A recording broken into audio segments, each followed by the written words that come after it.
Dans l'est de la République démocratique du Congo, la ville de Goma reste au cœur d'un conflit armé dans la région du Nord Kivu.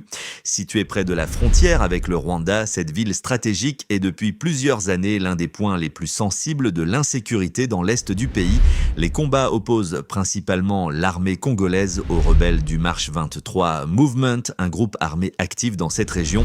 Ces affrontements ont provoqué d'importants déplacements de population. Selon les Nations Unies, des centaines de milliers de civils ont été contraints de fuir leur maison pour se réfugier dans des camps ou dans des zones plus sûres. Le 11 mars 2026, un nouvel incident a rappelé la fragilité de la situation. Une attaque de drone a frappé un bâtiment dans la ville de Goma. Selon l'agence de presse internationale Reuters, au moins 3 personnes ont été tuées dans cette attaque, dont une travailleuse humanitaire française liée aux activités de l'UNICEF. Cet événement montre que la situation sécuritaire dans l'est du Congo reste très instable. Les combats, les tensions régionales et la présence de nombreux groupes armés continuent d'alimenter la crise dans cette région riche en ressources minières.